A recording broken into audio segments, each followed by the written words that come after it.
Tahukah engkau Muhammad, aku adalah orang yang sangat kaya.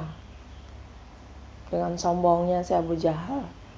Hai, assalamualaikum warahmatullahi wabarakatuh. Kembali lagi di Celestina. Terima kasih buat kalian yang sudah mengklik video ini. Jangan lupa like, di komen, di subscribe, dan di share sebanyak-banyaknya agar saya selalu semangat untuk membuat konten-konten yang bermanfaat untuk kita semua. Sesuai janji saya di konten sebelumnya yang membahas tentang Abu Jahal, jadi hari ini saya akan membahas tentang gimana sih kejahatan Abu Jahal waktu zaman dulu pada Nabi Muhammad SAW, yang berlakunya hampir mirip dengan Abu Lahab.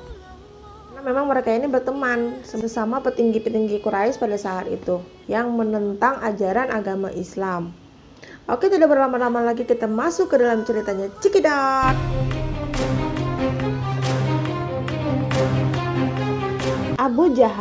Abu Jahal ini bernama asli Amir Syam, adalah seorang petinggi Quraisy dari suku Bani Makhzum, yaitu suku yang memiliki kedudukan tinggi pada zaman itu.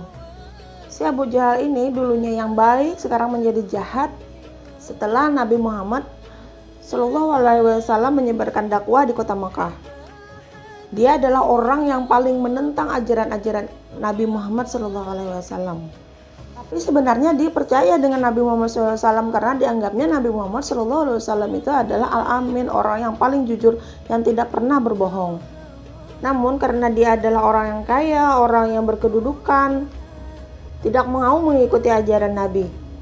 Ada dua riwayat yang menyebutkan Nabi ini kan suka mengadakan majelis. Mereka mendengarkan apa yang disampaikan Nabi.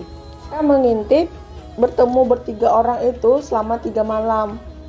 Dan pada keesokan harinya, kedua temannya itu mendatangi Abu Jahal dan bertanya kepada Abu Jahal, "Wahai Abu Jahal, bagaimana pendapatmu mengenai apa yang disampaikan oleh Muhammad?" Dan jawab Abu Jahal, "Demi Allah," katanya, "aku telah mendengarkan perkataan yang aku dengar dan aku pahami dari Muhammad itu adalah benar." Karena kata mereka juga memahami dan mengerti tentang apa yang diajarkan oleh Nabi Muhammad SAW itu. Apalagi kata Abu Jahal, "Demi Allah aku tidak mau," katanya. Karena sukuku dan suku Nabi Muhammad itu sudah saling berebut kehormatan. Jadi karena kesombongannya itu dan fanatismenya itu, Abu Jahal tidak mau mengikuti ajaran Nabi. Padahal dia tahu persis kebenaran apa yang diajarkan oleh Nabi Muhammad SAW. Riwayat kedua yang mengatakan, pada suatu ketika keponakan dari Abu Jahal mendatangi si Abu Jahal ini. "Wahai pamanku, apakah kamu menuduh Muhammad adalah sebagai seorang pendusta?" Abu Jahal pun menjawab, "Demi Allah, Muhammad itu adalah seorang Al-Amin, seorang yang jujur dan tidak pernah berbohong." Terus kata keponakannya, "Mengapa kita tidak mengikuti ajarannya Muhammad?" "Oh, buat apa? Aku mempunyai banyak harta dan aku mempunyai kemuliaan. Buat apa aku mengikuti ajaran Nabi Muhammad?" Begitu kata Abu Jahal dengan sombongnya. Dari dua riwayat ini, dia oleh para kaum muslimin diberi julukan dengan nama Abu Jahal, artinya bapak kebodohan. Nah, dari situlah nama dari Abu Jahal itu. Nah, Abu Jahal telah menukar keimanannya dengan harta dan kesombongannya. Dan pernah Nabi Muhammad SAW mengatakan Abu Jahal ini adalah seorang Fir'aunnya umat penduduk kota Mekah pada saat itu, karena kejahatan dari Abu Jahal. Contohnya nih, perbuatan Abu Jahal yang sangat jahat kepada Nabi. Yang pertama, pada suatu ketika saat Nabi Muhammad SAW berjalan menuju masjid, dan Abu Jahal pun menghadangnya. "Hai Muhammad," katanya, "siapa yang memperbolehkanmu untuk beribadah di masjid ini? Lagi pula untuk apa sholatmu itu? Sia-sia aja." Itu katanya. Tapi Nabi Muhammad tidak menggubris perkataan Abu Jahal. Si Abu Jahal melihat Nabi Muhammad SAW diam, tidak menggubris pembicaraannya, dia malah kesal. Terus katanya lagi, Muhammad, kenapa engkau diam? Apa kamu takut dengan aku? Katanya Abu Jahal. Tahukah engkau Muhammad, aku adalah orang yang sangat kaya. Dengan sombongnya si Abu Jahal. Melihat hal itu, Abu Jahal ini semakin merasa terhina dia karena tidak digubris oleh Nabi Muhammad SAW. Dan dia marah dan dia berjanji akan membalas rasa sakit hatinya itu. Pada keesokan harinya, si Abu Jahal menunggu lagi Nabi Muhammad datang untuk melakukan ibadahnya. Dan pada saat Nabi Muhammad SAW datang dan terus melaksanakan sholatnya, melihat hal itu, Abu Jahal siap-siap untuk melancarkan rencananya. Pada saat Nabi Muhammad SAW sujud, si Abu Jahal ini berniat untuk melemparkan batu yang sangat besar ke kepala Nabi Muhammad SAW. Tapi sebelum sempat tangannya bergerak, tiba-tiba Abu Jahalnya lari terbirit-birit keluar masjid. Dan di luar sudah ada teman-temannya yang menunggu Abu Jahal. Dan mereka pun kaget dan bertanya kepada Abu Jahal, kenapa kamu Abu Jahal? Kok nggak jadi melemparkan batu itu kepada Muhammad? Kata teman-temannya. Dan Abu Jahal pun menjawab, aku melihat kepala unta yang sangat besar dan menganga mulutnya seperti mau menerkamku, kata Abu Jahal.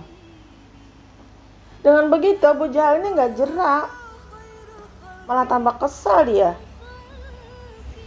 Pada saat Nabi Muhammad SAW melaksanakan sholatnya, pada saat sujud, si Abu Jahal ini perlahan-lahan mendekati Nabi Muhammad SAW. Dia berniat untuk menginjak tengkuknya Nabi Muhammad SAW pada saat sujud. Pada saat mendekat, pada saat mau melancarkan rencananya, Allah memberikan pertolongan lagi kepada Nabi Muhammad SAW. Abu Jahal melihat parit yang sangat besar berisi api di dalamnya. Ya lari lagi lah Abu Jahal, ketakutan, terbirit-birit. Dan ada lagi kejahatan Abu Jahal, yaitu memberikan kotoran ternak dan melemparkannya ke kepala Nabi. Di saat itu para kaum muslimin tidak ada yang berani dengan Abu Jahal. Semuanya pada takut dengan Abu Jahal, tidak ada yang berani menentang dan tidak ada yang berani membantu Nabi Muhammad. Hingga ada seorang sahabat yang memberitahu kepada keluarga Nabi Muhammad SAW, dan akhirnya anak dari Nabi Muhammad SAW, Siti Fatimah, mendatangi ke masjid dan membersihkan kotoran itu. Baru Nabi Muhammad SAW melanjutkan sholatnya. Namun beliau ini tidak pernah membenci kejahatan Abu Jahal ini. Beliau berdoakan semoga Abu Jahal ini terketuk pintu hatinya untuk memeluk ajaran Islam. Begitu sabarnya Nabi Muhammad SAW, luar biasa. Nah, puncak dari kejahatan Abu Jahal ketika dia berencana untuk menghilangkan nyawa Nabi Muhammad SAW. Dan jahatnya lagi, bukan Nabi Muhammad SAW aja yang dijahatin. Kaum muslimin pada saat itu yang sudah memeluk ajaran agama Islam pun juga dijahati oleh Abu Jahal. Bahkan Abu Jahal ini diceritakan telah membunuh 2 orang budak suami istri yang bernama Yasir dan Sumayyah. Yasir ini disiksa dan dibunuh, dan Sumayyah pun juga seperti itu, tetap istiqamah untuk mengikuti ajaran Nabi, untuk memeluk agama Islam. Tidak mau mengikuti perkataan dari Abu Jahal, sehingga mereka berdua terbunuh dan tercatat sebagai laki-laki dan wanita pertama yang mati syahid di jalan Allah Subhanahu wa Ta'ala. Jadi nggak Nabi Muhammad SAW aja yang jadi incaran oleh Abu Jahal, tapi semuanya pengikut Nabi Muhammad SAW menjadi incaran Abu Jahal. Melihat keadaan kota Mekah seperti itu, Nabi Muhammad SAW pun akhirnya menyuruh semua umat muslimin yang berada di kota Mekah untuk hijrah ke kota Madinah. Dan itu terjadi pada 13 tahun kenabian Nabi Muhammad SAW.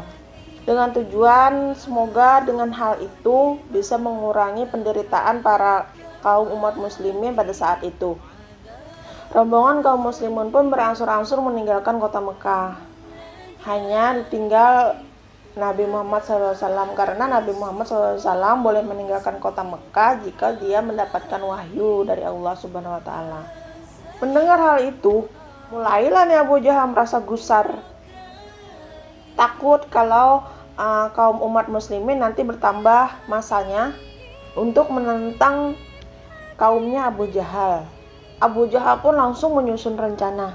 Dia langsung mengumpulkan para kafilah dari kaum kafir. Di Darun Nadwah, Abu Jahal ini langsung mengutarakan kepada para kafilah tadi bahwa dia ingin menghilangkan nyawa Nabi Muhammad SAW. Dan perkataan Abu Jahal akhirnya didengar oleh para malaikat. Dan malaikat pun menyampaikan kepada Nabi Muhammad SAW. Dengan bantuan Allah Subhanahu wa Ta'ala, akhirnya Nabi Muhammad SAW berhasil keluar dari kota Mekah dengan menempuh jalan yang tidak diketahui oleh orang-orang.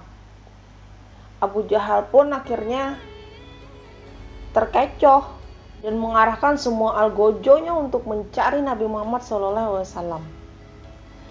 Nabi Muhammad pun akhirnya berhasil sampai dengan selamat ke kota Madinah. Abu Jahal pun menjanjikan jika ada yang bisa menemukan Nabi Muhammad SAW, dia akan memberikan 100 ekor unta jika ada yang berhasil menangkap Nabi Muhammad SAW. Iya, jelaslah tidak berhasil. Sampai segitunya tuh dia benci banget Nabi Muhammad SAW. Hingga akhirnya Abu Jahal ini bisa ditaklukkan pada saat perang Badar. Abu Jahal kalah dari 2 orang pemuda yang berumur waktu itu 25 tahun dengan 16 tahun kalau nggak salah. Kalau saya salah tolong dikoreksi. Yang mencari Abu Jahal pada saat perang Badar itu.